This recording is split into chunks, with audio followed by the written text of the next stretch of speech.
Silicon Valley means entrepreneur, success, think big, and think smart. We have here Miguel Yacobi. Hi, good morning. How are you? Thank you for coming here. Thank you. I'm glad to be here. Okay, you are CEO at ThinkSmart.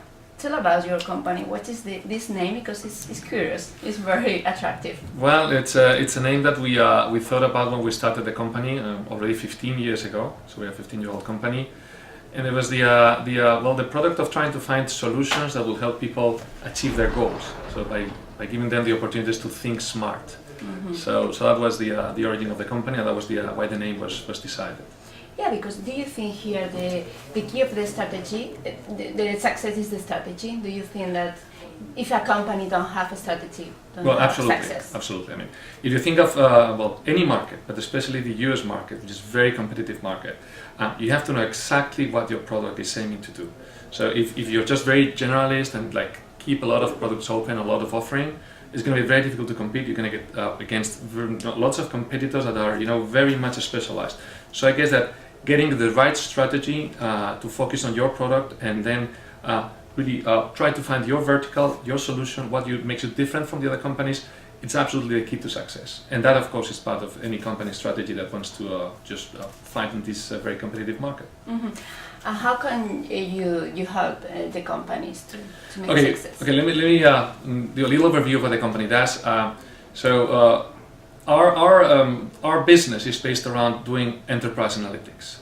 So what that means is helping medium-sized and large companies understanding their data and making sure that they can achieve their goals by understanding better the data and making sure that every person that has a responsibility either in sales or any other area of the company like finance or controlling knows exactly every day what the company expects from them. Now that seems to be a straightforward question and something that everybody should be able to do, but the truth is that most large companies have a lot of legacy systems for their accountancy, for their just transactional business, and then they are also integrating new products like Salesforce and that other, and of course integrating with more other social media. Now these companies have a lot of difficulty getting all that data in one single place, so that they are from that point onwards able to share that information specifically with each person. So again, this is something that you would believe that very large companies already have set up and organized and solved, and it's not true. And we're working for blue chip companies across the world. Especially we work very much in the European market, but also recently in North America, and we are working for large banks and car manufacturers and retailers already in the US and Canada and Mexico. And you wouldn't believe how difficult for many of these companies tracking, especially their sales activity, and making sure that everyone understands what their sales targets are and how to achieve them every single day. Yeah, because the company is located here in San Francisco, Madrid, Mexico, and Lisboa. And Barcelona as well. And Barcelona as well. Uh-huh. And the market is different to sell. I think it's different. Different target, different. Yeah, it is.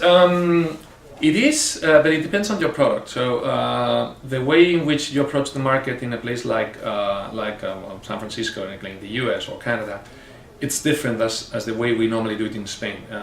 You have to get very specialized people that understand what our product is and how to sell it. In Spain, it's more general, or in Europe, it's more general. So you just have the right connections or your legacy customers, and you're able to just do a presentation and tell them what you do. Here, you have to be a lot more specific and go exactly for the sweet spot, for the kind of things these people are working for. And again, the important thing is that once we have the ability to knock on the door and enter any of these large companies, we have the same reaction in the US or in Canada or Mexico than we are used to in Europe. So they go like, wow, I mean, where were you? Why didn't I have the chance to meet you earlier, because I have this problem and needs to be solved, and you have the solution. So again, it's different the way you go to market, but once you get in front of the customer, if you have a good product, that's excellent. And the other important thing is that in places like especially Silicon Valley or in any of these areas, or anywhere in the US actually, it doesn't matter where you come from. It doesn't matter whether you're Spanish or if your company is 15 years old or 2 years old or just a week old. The important part is if you have a product they're going to use, and it's going to be making them more competitive. And they will have no problem in hiring you and giving you the opportunity as long as they believe you're going to do something that's going to make them more competitive.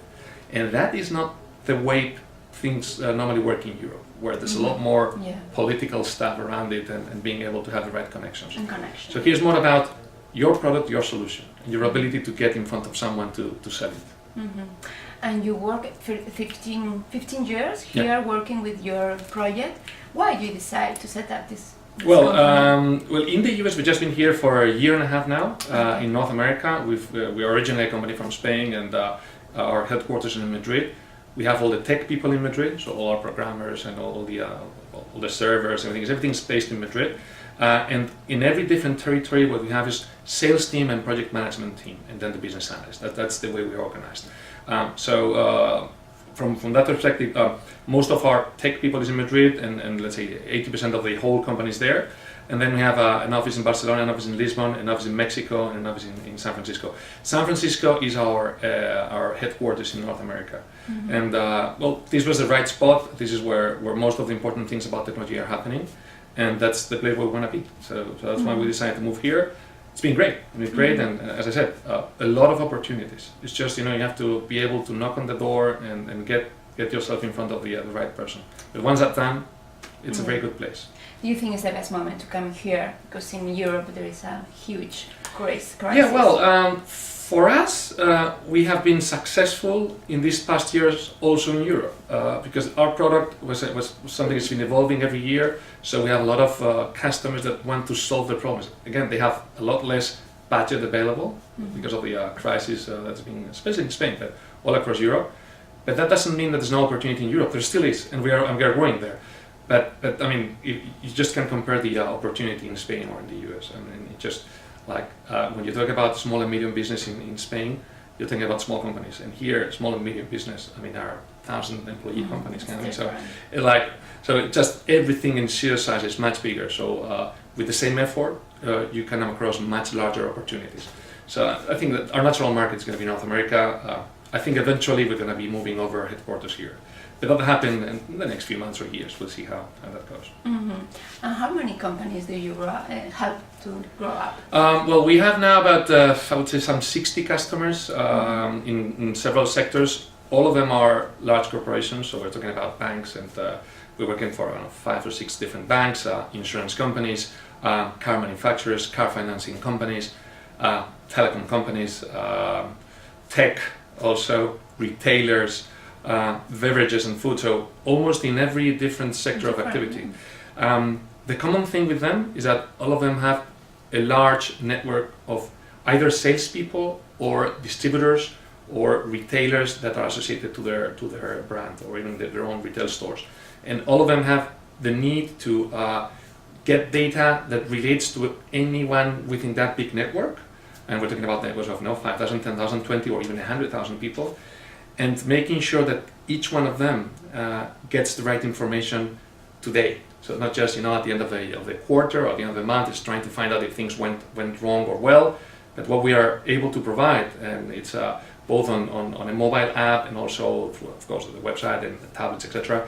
It's getting that data across each person on real time, so that they would know today what the target is for sales, what happened yesterday, what they need to do today exactly, and then how they are performing over a given period, for instance a month, and how the month is going to be looking for them if they keep on this trend. So we're doing some sort of predictive analytics as well, so that all these retailers or distributors or salespeople know how well or bad they're going to end up the month, and they're able to react. And not only them, but their bosses and the boss of the boss, everyone is just checking. Just imagine, especially with the app, you're at home, you're sleeping, and then at 8 in the morning, your phone sends you a push notification telling you, hey, yesterday you did great, so you're up 8% over target, keep on the trend. Or you get the other type of message saying, hey guys, now you have to start speeding up, you're not meeting your goals, and then you can just click there and see exactly what the business is expecting from you.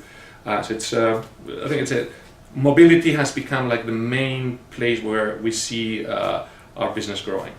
Interesting. And which is your best advice? If, for example, I have a company, I want to come here and set up my company, what do you? Okay, I would say try to sell me. Okay, if you are someone from Spain, which at least most people we will see this video will be entrepreneurs that want to start a business here, is that they have to make sure that they are understanding what the costs of operating in the US are. which is way more expensive than in Europe. So not just in terms of legal, which is incredibly expensive, but also in terms of hiring the right people. Also, another very important thing is you need to get, especially your salespeople, to be local. So you can bring in your tech people, you can just have your CEO, whatever, but the salespeople, they need to be local. So having your budget, whatever you pay in Spain, maybe twice as much for a salespeople to work for you in the US. But it's a must here. So that's, and then just do it. I mean, it's a great opportunity, and I believe there's a lot of talent in Spain, a lot of good companies, and it's just a question of giving them the opportunity to move over and just try the American dream. Yeah. It happens. It actually happens. Yeah. Okay. Well, thank you so much. Thank you for coming and for attending us. Thank you. Thank you so much. Thank you. Bye.